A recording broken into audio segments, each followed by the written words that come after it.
andi abantu b'Imana cyangwa se babandi basenga ukabona ntago barimo kurebwa bakahita bigira mu bindi bintu kugira ngo barebwe.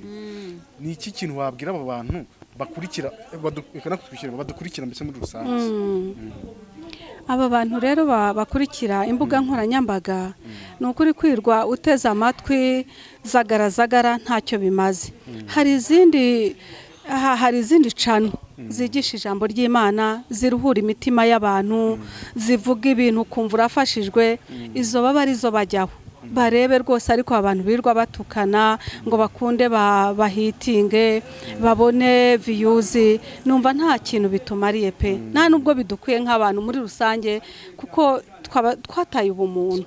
Kandi ni ukuri uretse no kwitwa umukristo habanza kugira ubumuntu rero bukuteza indi ntambwe yo kuba umukristo. Wamara kuba umukristo ukaba uwa Kristo, ni ibintu bitatu bishoreranye. Kugira ubumuntu bikakwinjiza mu bukristo, ubukristo bukakugira uwa Kristo. Kuko aba bantu niba tuvuga ko ari abakozi b'Imana, twebwe tuvuga umukristo. Umukristo atandukanye n'uwa Kristo. Kuba warabaye umukristo ntabwo bivuga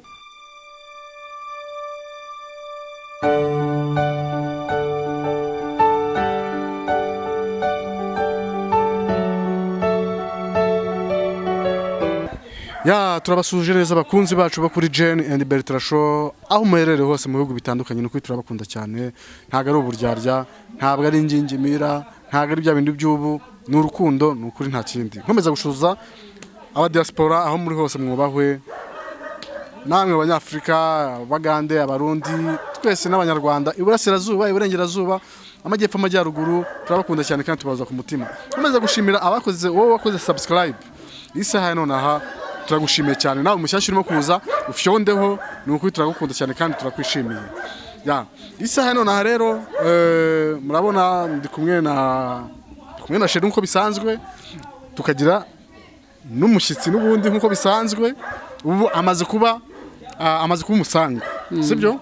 Amaze kuba umusangwa, ntago akiri umushyitsi. Ubu noneho azaza twikora ibiganiro, umva nta kibazo, nta kimutangira. Reka rero mbanze Sheri abasuhuze, anakire umusangwa wacu. Ndabashuhuje cyane mu izina rya Yesu kandi ndabakunda. Amahoro y'Imana nabane namwe. Wewe wakoze subscribe, wowe ugakora share ndetse na comment, Imana yo mu ijuru ikuduhera umugisha, kubera ko uba uri mutwubaka kandi ubutwereka ko turi kumwe nawe. Tuba twongeye nyine guha ikaze umusangwa wacu. Muramumenyereye kuri Jane na Bertrand, ni umukunzi wacu bya cyane, ni umujyanama, ni inshuti nziza, turamukunda, namwe turamubakundishije. Rero reka mwakire abasuhuze nawe, then dukomeze ikiganiro. Murakoze. Nanjye ndabashuhuje abakunzi ba Jane and Bertrand.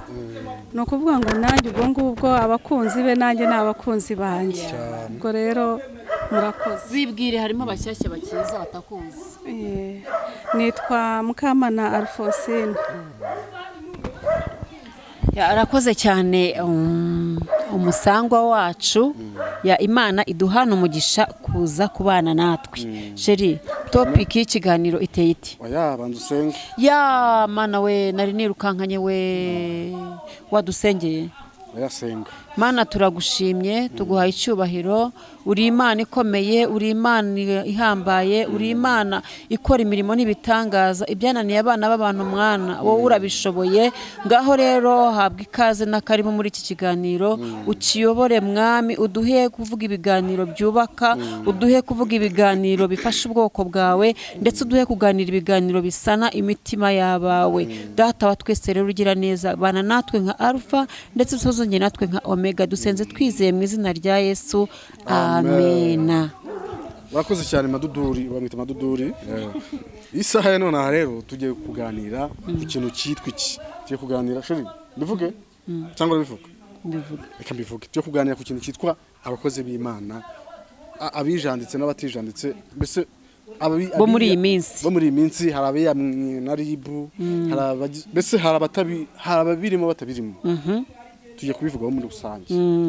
Cyane ko birimo kuvugwa muri iyi minsi.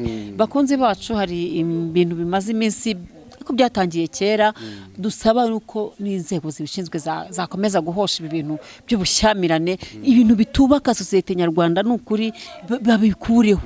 Umuntu arajya hari agaterana n'undi amagambo bagasebanya, ukumva ngo umwe ni umukozi w'Imana undi n'iki, nta n'ujya yemerera ko ari umukozi wa Satani. Ahubwo twebwe tukabibonesha amaso binyuze mu biganiro baganira ndetse no mu mvugo tuvuga. Niyo mpamvu twatumiye rero n'uyu mutumirwa wacu cyangwa se musangwa wacu kugira ngo nawe ashyiremo inararibonye muri we. Uyu mutumirwa wacu nubwo tugiye kumuvugira ibintu ni umukristu wo muri Katolike. Ntitujye tubona aba Katolike bari kuri social media barimo bahangana, niturabona abadivantiste barimo bahangana, ahubwo tubona bitwa abarokore, tubona bitwa abapasteri bambuye Imana icyubahiro cyangwa se basebye Imana. Tutarinjira muri ibyo bintu turimo tubona, reka tubaze uyu mutumirwa wacu kubera iki tutajya tubona abapastiri, abamasera bijandika mu bintu by'inzangano kuri social media bashyamirana. Ni ukubera iki? Murakoze. Ibi bintu koko ni ibintu bibabaje kandi bitera n'agahinda ku bakozi b'Imana cyangwa se abiyitirira kuba umukozi w'Imana. Iryo zina ryonyine ryakagombye kubaranga koko bikajyana n'ibikorwa, kuko ngo tuzabamenyera ku mbuto bera. Nimba igiti cyiza ngo ntabwo cyera imbuto mbi, n'igiti kibi ntabwo cyakwera imbuto nziza. Kandi ngo iriba ntabwo ryaba ririmo amazi amwe ngo abe mabi andi abe meza. Ntabwo ibyo bintu bishoboka. Ibi bintu rero ntabwo abenshi ni ukubyitirirwa, ariko umukozi w'Imana ni umuntu ukora icyo Imana ishaka. Ni umuntu koko uvuga ubutumwa buganisha abantu ku gukunda Imana, kuva mu bibi ajya mu byiza. Ariko ab'iki gihe usanga kenshi ahubwo batuma izina ry'Imana rigawa cyangwa se ritukwa. Ugasanga abantu ntibubahanye, kandi hari ahantu wenda njya nubwo ntakunda gusoma cyane, ariko intumwa zigeze kubaza Yezu bamuga ngo ko bamwe bari guhanura, abandi ngo ko bakwitirirwa izina ryawe. Babwira ati nimureke bose bahanure, nimureke bose bavuga izina, ariko abo bose nimba koko batumwa n'Imana, nimba bari gutumwa n'Imana, bizagaragara. Niba bayoborwa na Roho Mutagatifu cyangwa se Umwuka Wera cyangwa Umwuka Muziranenge, abo bantu ibyabo koko bizaramba. Ariko niba atari we bavugira, niba atari we babatumye, ibyo bintu bizarangira. Ntabwo rero umukozi w'Imana yakagombye gutongana na mugenzi we, ahubwo icyo yagakoze yakamusabiye koko niba ibyo avuga bituruka kuri uwo Mwuka Wera, Roho Mutagatifu, Umwuka Muziranenge, ibyo bintu ahubwo bose bagahuriza hamwe, ntibasenyane. Numva ari icyo ngicyo. Iwacu rero muri Katolike ntabwo ibyo bintu bibamo. Ntabwo bibamo. Niba ugiye gusenga, nta nubwo umenya yuko n'umuntu yaje. Ntabwo padiri wamenya ngo umuntu waje mu kiliziya ninde. Nta mukristo uretse kubona umupadiri, niba ari padiri mukuru cyokora uramumenye. Iyo uri umukristo waho ukamenya ko ari we. Umushyitsi waje aratwibwira tukamenya ko yaturutse muri paruwasi n'iyi. Ariko ibindi ntabwo bibamo pe. Tukumva ijambo ry'Imana twarangiza tukitahira mu mahoro. Ubona ari iyihe mpamvu se bitabamo? Rero impamvu ushobora kubona bitabamo kandi ahandi ukabona murakoze. Impamvu muri Kiliziya Gatolika biriya bintu bitabamo, ntago habamo bya bindi ngo iravuze, bimwe bagenda byo buhanuzi ngo iravuze, batitira bagira gute. Oya, ntago iwacu bihaba. Iwacu ni misa, ukagenda mugasenga, bagatura igitambo cy'Ukaristiya mu mutuzo, mu mahoro. Ntabwo ibyo bintu rwose bijya bibamo pe. Usanga rero biriya byo gutitira waruvuze aho ntibyaba bihesha abantu indonke, bagatitira batitiranya inzara kugira ngo abantu babashe kugira icyo babaha, bakitwaza gutitira. Ese muri Katolika nta Mana ibaho kuba badatitira? Imana irahari kandi n'Imana dusenga ni imwe pe. Ariko biriya bintu byo gutitira bose navuga yenda ngo Umwuka w'Imana ntubaho, Roho Mutagatifu ntakora, ariko akora mu buryo butandukanye. Ariko uburyo bwo guhangana ntabwo Roho Mutagatifu abubamo. Nta nubwo ugasanga rero mu by'ukuri abo bantu batitira cyangwa se bavuga ngo iravuze kenshi, mpamya yuko harimo n'ababa babeshya babeshyera Imana abandi ari mu ndonke nk'uko wabivugaga. Ikibazo nshaka kukubaza reka niyageze mikoro gikubaze neza. Hari inkuru imaze igihe abantu bashyamiranye cyane bateranya amagambo ku rwego rwo hejuru. Sinzi niba barya na Apotre Yongwe. Apotre Yongwe wabumuzi? Yego ndamuzi, ndamwumva. Okay, undi ni Juste. Imana nibishaka. Numva ari wahari. Ni Juste. Ni Juste n'Imana nibishaka. Ni Juste hari. Ntabwo ari Juste ariko. Ni na Apotre Yongwe na Imana nibishaka. Na nibishaka barashyamiranye muri iyi minsi. Nibishaka akavuga ko Yongwe ngo ari umukene, nta kintu afite, ari umurwayi urwaye indwara zo mu mutwe, ibintu byose akora ngo nta mbese ntibifatika, aramupinga. Mbese ugasanga umwe arashyigikira impano ye ko ari umukozi w'Imana, undi akavuga ko undi atari umukozi w'Imana. Kandi mu buryo bugaragara njyewe Yongwe muzi agisengera mu Gakinjiro, nukurupi ari umukozi w'Imana ufite impano, ahanura neza bigasohora, ari umukozi w'Imana ufatika. Ariko kugeza kuri iyi saha impande zombi zirashyamiranye, kandi ukabona Yongwe nanone uko yari ameze mbere siko akimeze. Sinzi niba iyi mihanda yashajije abantu cyangwa se hari ibintu biyirimo bindi bituruka hari ku myuka mibi. Njye niko nakwibaza, ugasanga barashyamiranye, umwe akita undi umukene, ugasanga mbese sinzi niba umaze iminsi ubona social media ukaba warabikurikiye, sinzi ikintu wabitubwiraho ukurikije uko wabibonye. Murakoze. Aba bantu bose ntago mbaza ariko ndabumva iyo nyarukiye kuri social media hari igihe mbabona, ariko ari Yongwe ari uwo nibishaka nta numwe biriya bintu bikwiye. Kuko icyambere kuba umukristo ni uguhamya Kristo, ntago kuba umukristo ntago ari ugusebanya, ntabwo kuba umukristo ari ukuvuga iby'Imana idashaka. Hariya rwose baratandukiriye nyine, ntabwo ubundi bakigishije inkuru nziza ya Kristo, bakigisha ijambo ry'Imana, bakigisha mbega ibintu byose bigaragaza ubuvandimwe mu bantu. Nicyo numva abantu baba bahamagara cyangwa bakangurira kugira ngo abo bantu bavuge ijambo ry'Imana. Ariko iyo watangiye kwitwa umukristo cyangwa umukozi w'Imana cyangwa umuhanuzi runaka, ariko ugatangira kuvuga mugenzi wawe, cyo gihe ngira ngo uba watandukiriye, ni ibintu bigaragara. Aba bantu rero ntago bibakwiye pe, bakagombye kwisubiraho ibintu bakabireka, bakigisha inkuru nziza, bakigisha icyaha n'igisa nacyo kubireka, bakigisha abantu inzira y'ijuru.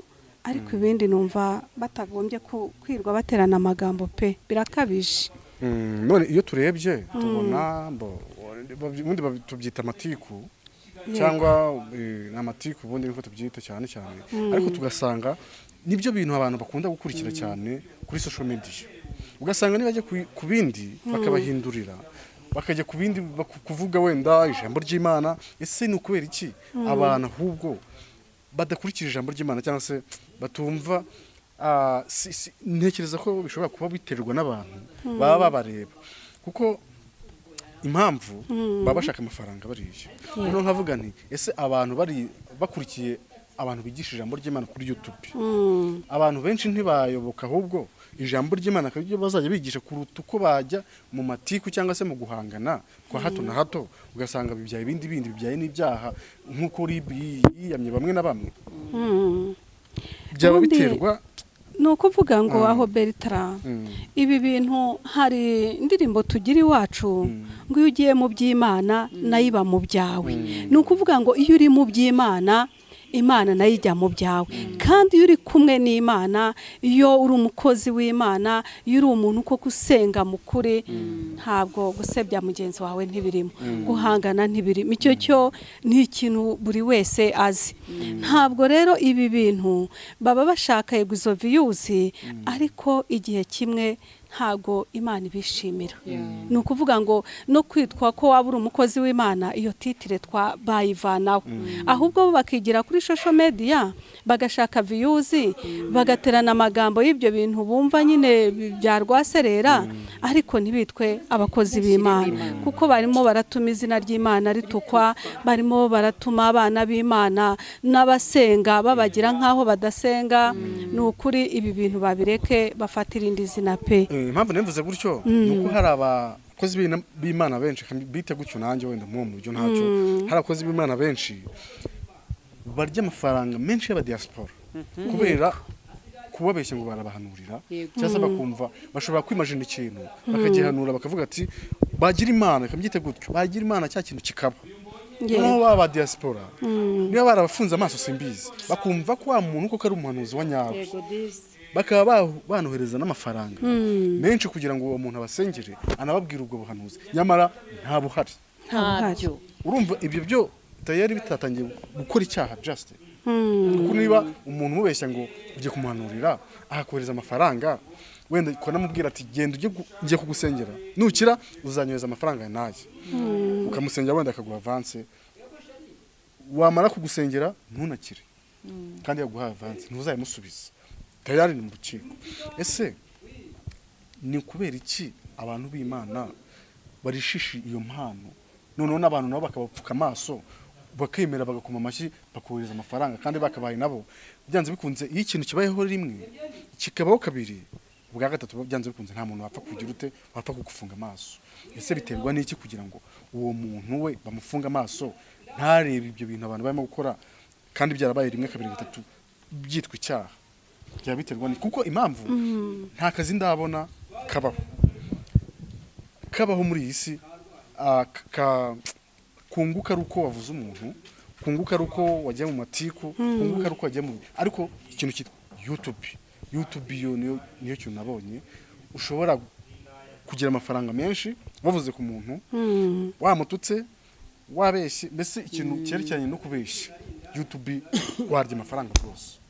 Ni ukuvuga rero ibi bintu akenshi ntabwo bigira iherezo. Ngira ngo mbwire n'aba bavandimwe bacu b'aba diaspora, ni ukuri ntabwo impano y'Imana igurishwa. Umuntu wese uzakubwira ngo mpa amafaranga nkusengere, uwo muntu uzamenye yuko rwose ari umwesikoro, reka mbivuge gutyo, uzamenye ko atari umukozi w'Imana, kuko umukozi w'Imana ahangayikishijwe ubwo rero ugasanga ni ukuri aba diaspora ni ukuri bihangane bamenye nabo gusenga, kuko umwenda wari ukingirije ahera ni ukuri watabutsemo kabiri, buri wese yigererayo. Ni ukuri buri wese ndetse uretse n'umudiaspora yige gusenga kuko Imana ntawe itumva. Imana ni umubyeyi, Imana ni urukundo, Imana irakiza, ni ukuri kandi iratwumva, nta nubwo ibiri kure yacu, ahubwo buri wese yige gusenga.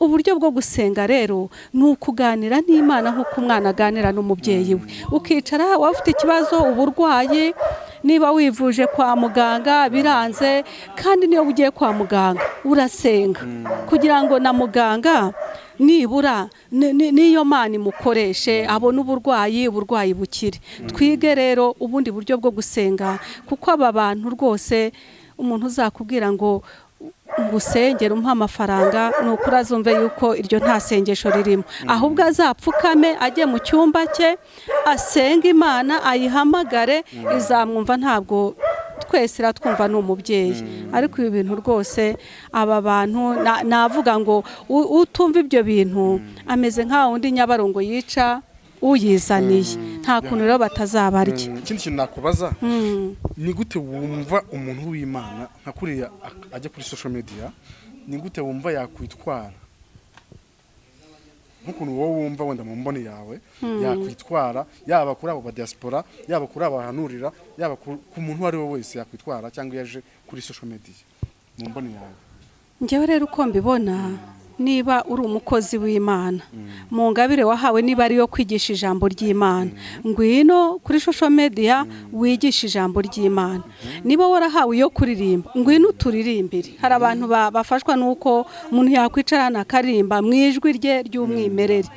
niba se warahawe guhugura abantu ngwino wicare uhugure iyo gucyaha izo ni ingabire za Roho Mutagatifu ibyo byose rero buri wese yakagombye gukora uko Imana yamuhamagaye mu ngabire ye nkumva nicyo nasaba rwose aba bakozi b'Imana cyangwa ababyiyitirira kugira ngo rwose bakore buri wese igihuje n'ikimana yamuhamagariye. Ikindi kintu nagusaba ni ikihe kintu wabwira none abakurikira izi mbuga nkoranyambaga kugira ngo ba bantu b'Imana cyangwa se babandi basenga ukabona ntago barimo kurebwa bakahita bigira mu bindi bintu kugira ngo barebwe ni iki kintu wabwira aba bantu bakurikira badukurikira mbese muri rusange?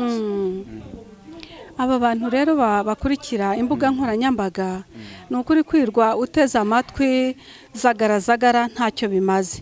Hari izindi cano zigisha ijambo ry'Imana ziruhura imitima y'abantu zivuga ibintu kumva urafashijwe izo baba arizo bajyaho barebe rwose ariko abantu birwa batukana ngo bakunde bahitinge babone views numva nta kintu bitumariye pe nta nubwo bidukwiye nk'abantu muri rusange kuko twataye ubumuntu kandi nukuri uretse no kwitwa umukristo habanza kugira ubumuntu rero bukuteza indi ntambwe yo kuba umukristo wamara kuba umukristo ukaba wa Kristo ni ibintu bitatu bishoreranye kugira ubumuntu bikakwinjiza mu bukristo ubukristo bukakugira uwa Kristo kuko aba bantu niba tuvuga ko ari abakozi b'Imana twebwe tuvuga umukristo atandukanye n'uwa Kristo kuba warabaye umukristo ntabwo bivuga ko uri uwa Kristo ibyo bintu ni ibintu biri bitandukanye n'aba bantu rero bitwa abakozi b'Imana nabo nuko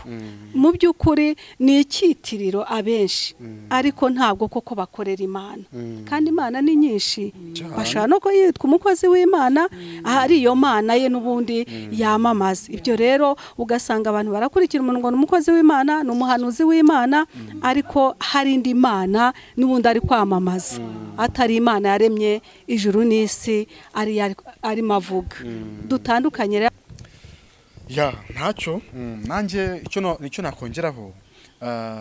nakongeraho nuko niba uri umukozi w'Imana nanjye uko mbyumva niba uri umukozi w'Imana cyangwa uri umuhanuzi niba uhanuye cyangwa se ugahanurira umuntu wita umusaba amafaranga mureke yibwirize erega burya hari igihe umutima nawo ugukubita hanze sibyo burya ntabwo ushobora guhanura ikintu ukanamubwira n'igihe kizabera cyangwa se ukamubwira ibi bizaba gutya ngo nawe ngo uzagende wicare cyasohoye byanze bikunze nawe uragenda ukagira ute ukajya nko gushimira cyangwa se gutanga icya 10 kuko abenshi reba nk'abapfumu ibintu by'Imana bashaka kubigira nko mu bapfumu kuko abapfumu mbyumva gutyo ko ndeba ama Nigeria amafilime y'amaki abenshi barimo gukina ku bintu by'amapfumu ujya ku mupfumu ukabanza ugatanga umukaragiro simbizi uko babyita ari umuki simbizi uko babyita noneho wamara kubitanga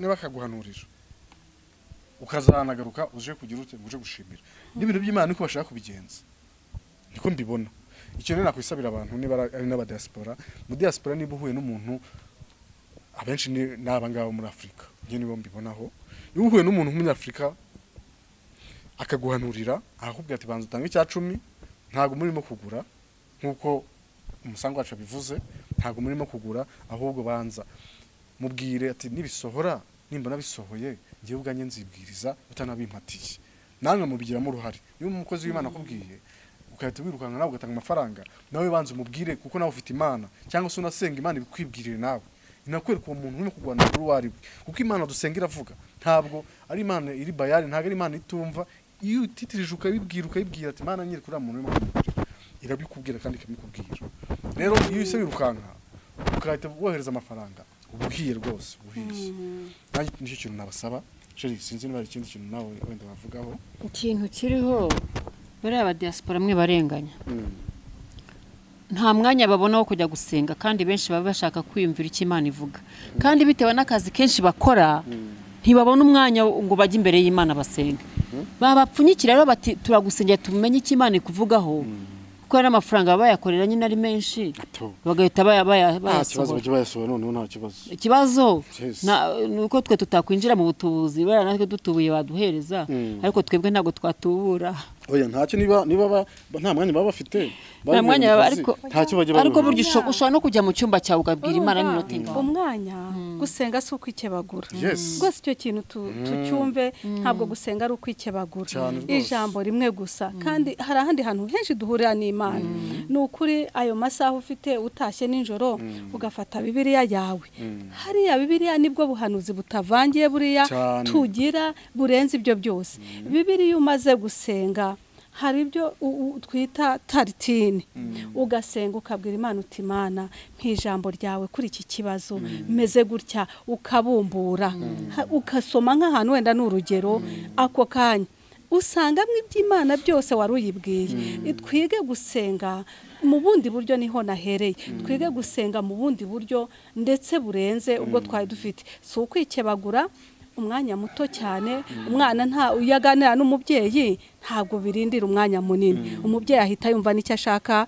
kuvuga umwana akavuga ati nabimenye humura ati icyo washaka kumbwira ngaho genda nabyumvishije ubona ko uyu mwana ashaka nko kugushakaho ikintu hari ukuntu aza akagukorera utuntu akwicisha imbere utari ko wabwica umbwira ko nabibonye ko hari icyo ushaka kunsaba icyo gihe ni Imana ni ukuri Imana niko imeze kuri twebwe icyo gihe Imana iravuga iti mwana wanjye humura nakumvishije ikindi twige gusenga nijoro turyamye tubwire Imana itwiyereke ituvugishe mu nzozi aho n'ubundi buryo bwa kabiri mu nzozi Imana aribwira uti Imana ndarwaye cyangwa se mfite ibibazo bimeze gutya ese ntabwo wanyereka inzira naca ntabwo rero uwo mwanya aba bavandimwe bacu b'aba diaspora babura ntabwo kubona uwo bahamagara mu Rwanda kuri telefone ni umwanya munini icyo kiganiro no gufata igihe cyo kugusengera kuri telefone ni umwanya munini ahubwo unarenze wa wundi we wari kuba widudubiye twige gusenga twidudubire ni ukuri twese buri wese gusa icyo navuga muri iri sengesho kugira ngo uvugane n'Imana twige kureka ikibi iyo umaze gusa nkaho Imana kandi uyenda ubutaha muzambabarire twige mu buryo bwo gusenga twige gusenga niki ese umuntu asenga ati ese ibice byo gusenga ni bingahe kugira ngo nibura usabane n'Imana utangira mu buhe buryo ntabwo gusenga iyo ugiye kuvugisha umubyeyi umuntu mukuru umuntu wubashye hari uburyo ki witwara hari uburyo ki witwara hari uburyo ki uvuga hari imvugo ibyo byose gusenga ntabwo ari ukujabagurika si ukuvuga ibyo wishakiye imbere y'umubyeyi cyangwa imbere y'umuntu ukuruta cyangwa umunyacyubahiro Imana rero irenze noneho abo bose ni uburyo bworoshye cyane ariko buri wese akidudubira ikindi kintu mbona nge kuri aba bakozi b'Imana cyangwa biyita abakozi b'Imana mbona hari icyanditswe kiri mu Befeso kivuga ku mbuto z'umwuka wera ntazo bafite izo mbuto z'umwuka wera zirangwa n'urukundo kugira neza kubabarira ariko kwiyoroshya iyo ubona bashyamiranye umwe arimo asebya undi bashyamiranye batukana umwe amwita umusazi undi avuga ni kibura buryo ni kibura bwenge kandi bitwa ko ari abakozi b'Imana usanga mu by'ukuri ngewe mbifata nkaho bafite izindi mana bakorera ntago ikiri ya mana yo mu ijuru yaremye isi n'ijuru ahubwo bafite imana zindi bikingiriza imana nyamana ahubwo bafite ibindi bigirwamana bakoresha ngewe ntabwo nina kubivuga byose aba ari bo bose yabo Juste yabo Yongwe Imana ibabare simbaciriye imanza ariko ndabivuga uko mbyumva yaba nibishaka yaba nde yaba na mucuti wacu Ezekiel yaba na Ezekiel nawe bose birirwa kuri social media baba Pastor yaba Korode na rimwe bagiwe tata we yaba kasa butwe Pastor Korode bose bariya bose mu gatebo kamwe uwama gushyira abantu mu gatebo nkagenda nkashaka ahantu nshyira nabashyira iyo ngiyo kubera iki nta jambo ry'Imana rifasha imitima y'abantu b'iki gihe bakomeretse imitima y'abantu bababaye y'ingo ziri gusenyuka ntibari kurivuga kubera ko bazi neza ko nta views bari bubone ariko nibatukana buri muntu araza kureba ukuntu umuntu yiyesuraga nujya kuri social media ugira ko wiyesura baraza bareba ati kahiye koko runaka azamusubiza iki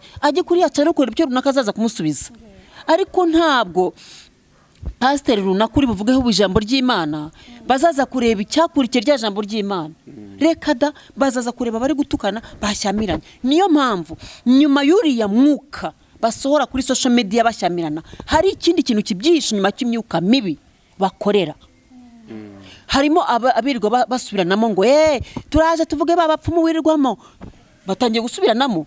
Umwe buriya iyo avuye mu ndi mugenzi we ko hari umupfumu wamuhaye imbaraga cyangwa se wamuhaye icyo kuvuga, n'undi nawe azaza asubiranemo n'undi basange turabamenye. Bivuze ngo rero niba bakoresha imyuka mibi koko babirwa banabyivugira kuri social media, byanga bikunda bafite imana bakorera yabo iriyo satani. Muri abo bose bari ku murongo nta n'umukorera imana nyamana. N'uwakoreraga imana nyamana twavugaga akajya muri biriya afite izindi imana yimitse. Abo bose ngewe no kuri kw'Imana imbabare simbacira imanza, ariko muri abo bose nta numwe nita umukozi w'Imana uhari. N'abo ba diaspora barimo babaha amafaranga, nibabaha amafaranga birire, ariko bamenye ngo ayo mafaranga bayagashoye mu bwami bw'Imana, kuko hari abakozi b'Imana banyabo. Ahubwo ubutaha tuzaze tuvuga tuti umukozi w'Imana nyawe uzamumenyera kuki, ko bose bitira izina ry'Imana. Ubutaha tuzaze dusobanura umukozi w'Imana ibyo bazamureberaho. Ikindi nk'uko Musangwa wacu yabivuze ati ngo bisengere twidudubire, sibyo? Iyo terime nayo bijajabire. Noneho nge ikibazo nshaka kwibariza aba diaspora dusoza, sibyo? Aba diaspora ese tuvuge nk'urugero abakozi b'Imana bameze gutyo babiretse, wenda bakabatakambira bakavuga ati wowe kabyarawe turashonje, wowe kabyarawe ibibazo bimeze gutya, ese mwabafasha aho kugira ngo mujye mubaha amafaranga babanje kubishushanyaho? Mwabafasha, mwagira ikintu mubamarira, cyangwa namwe mwakupa noneho bagashaka ubundi buryo nanone bavuga ati reka tugende. Yego ntago ari itegeko kubaho, ntago ari itegeko, ariko nanone hari igihe umuntu akizwa akavuga ati reka ndakijijwe, noneho ngiye kugira ngiye gutakambira runaka ndebe ko hari ko yangenza, akamutakambira wenda akamubwira ati bira bintu byari amafuti ntago byari bimeze gutya, akamutakambira. Ese hari ikintu wenda mwabamarira kugira ngo nabo nibazarana n'iki kiganiro nawe bazavuga ati reka none turabiretse wa mugani tutakambira turebe ko hari ikintu bamarira natwe? Ndumva nanjye ari ibyo. Dushimira cyane abadukurikiye, tubararikira n'ubundi gukomeza gukurikirana ibiganiro byacu. Dushimira n'umutumirwa wacu cyangwa se Musangwa kuri Jane and Bertrand. Imana iguha umugisha kwitabira, ndetse n'ikiganiro tugiranye cyiza. Imana iguha umugisha.